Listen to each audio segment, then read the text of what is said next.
textiles and art were together. There wasn't this separation between textile history and art history.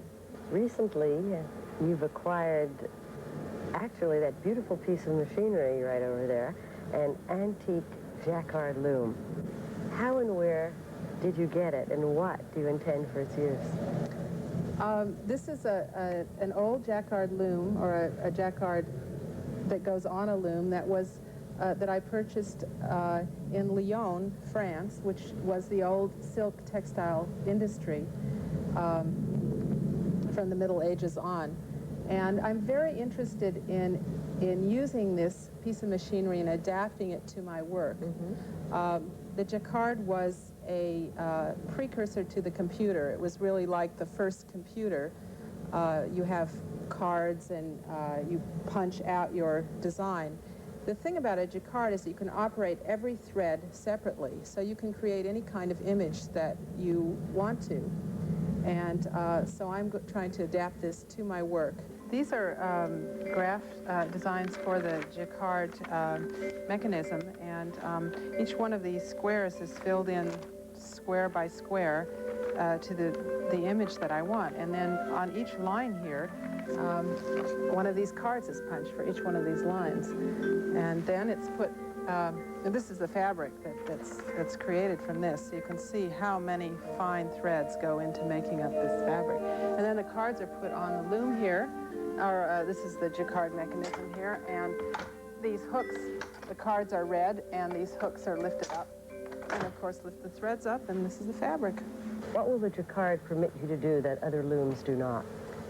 It will permit me the flexibility of the image. I can choose any kind of image that I want to put into my canvas before I paint on the surface.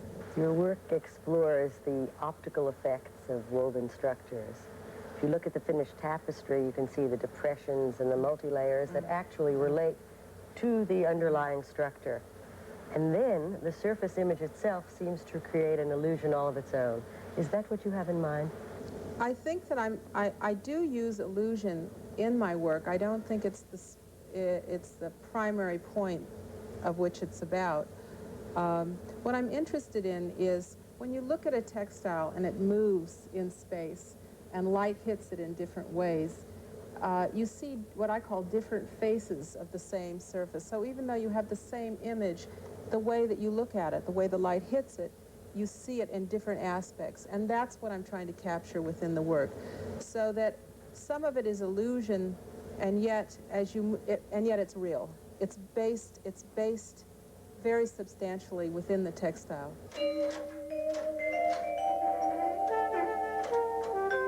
Lia Cook is full of surprises. Her works fool the eye and create puzzles for the mind. And some of them were unraveled for us in a rare visit to her warehouse, her space for living and working here in Berkeley, California. It is here that her linear landscapes, her stuffed and pressed weaves are made. Here that her ideas originate and evolve. Ideas, we've learned, are as important to Lia as their execution. And she manages both with a sense of scale and invention that is quite remarkable. I'm Barbara Lee Diamondstein for Handmade in America.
Introducing the amazing new Electra-Phone, a spectacular telephone console complete with radio alarm clock and speaker telephone. 15 fabulous features at a very affordable price. In the bedroom, enjoy the high-quality AM/FM clock radio. There's an extra sleep button for lazy mornings and a lullaby feature that shuts off the music automatically as you fall asleep. The modular phone unit has a mute button to put your party on hold, and a redial button so you can automatically redial a busy signal. Electra-Phone even has a speakerphone, so there's no interruption to your busy schedule. With the press of a button, you can enjoy hands-free conversations anywhere in the room. Electra-Phone, the beautiful compact console, is now available on this special TV offer for only $79.95 with a full money-back refund. Use your credit card for rush shipment. Here's how to order. Order call toll-free 1-800-228-ARTS. In Georgia, call 1-800-237-7200. To save COD charges, use your credit card or send check or money order to Electra-Phone. P.O. Box 98363, Atlanta, Georgia.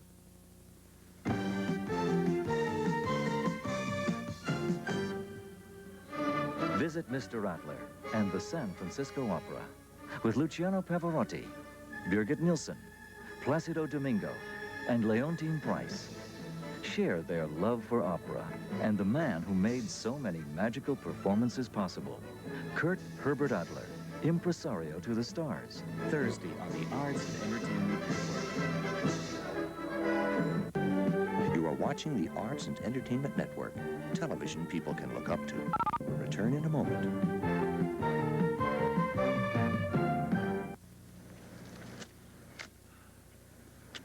My garden's a year-round thing. When I'm not planting or picking, I'm making compost or reading the seed catalog. Look, we're already working on next year's garden.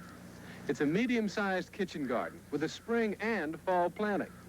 It's all worked out in a terrific booklet you'll get free with Blair and Ketchum's Country Journal. It's one magazine my wife and I can both enjoy. Each month, it's full of useful things, like how to put a pond in, things that delight us, like small towns, quilting bees, and things that concern us, like protecting our country way of life. To get Country Journal, call this number toll-free. You'll get 12 issues for only $11.88. If you're not delighted, you won't owe a cent. Plus, you'll get Secrets of Good Vegetable Gardening free with your paid subscription. Call this number now for Country Journal.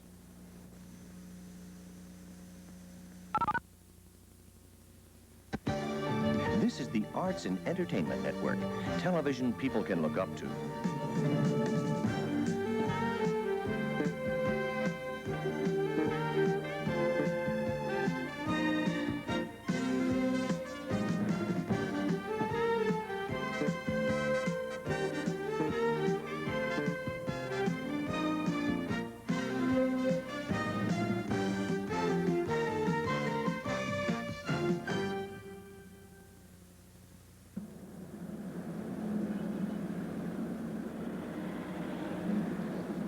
Architecture carries an enormous responsibility with it, and it has to be a responsibility to other people, both known and unknown, unseen, future users of buildings.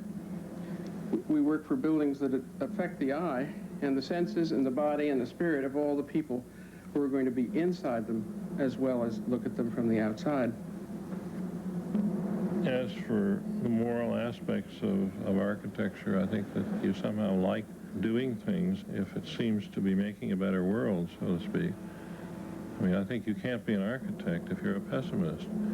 If you're a pessimist, you certainly don't believe that there's any worth in building. An architect has got to be an optimist. He's got to believe that something better is worth making happen, or trying to make happen.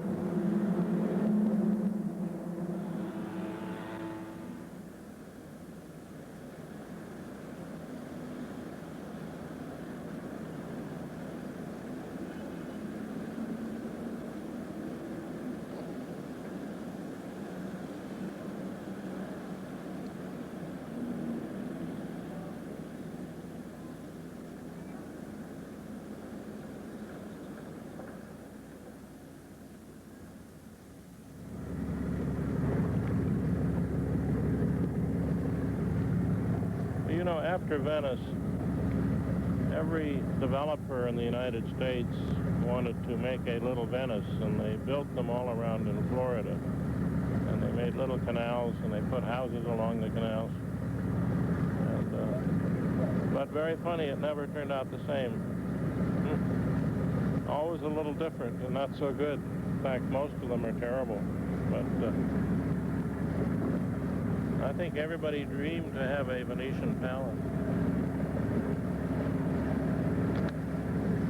I'd like to wonder who was the planner of Venice, or the planners in it. It must have been all the famous and the unfamous painters and their wives and mistresses and lovers, and then the writers and the painters that came here from all over the world, and somehow they were much more important than the city planners that make our cities today.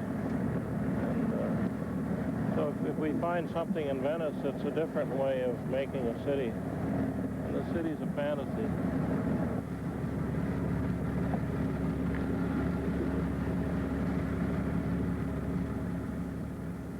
When you think about light, you must believe that architecture could have no form, no place without light. You begin to see that light is sort of painting the architecture of our world.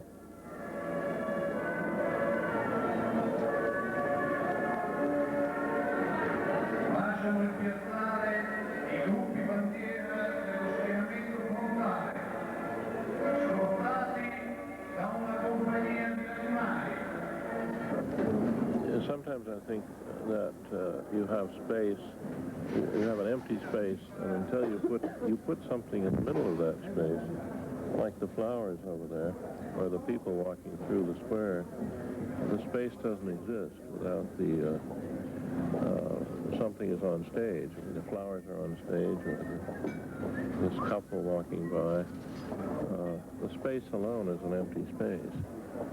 And maybe Venice was designed as a theater for people, I don't know.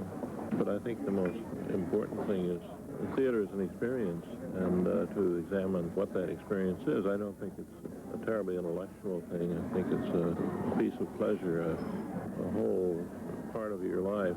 We come from a Western world where certain kinds of pleasure are somewhat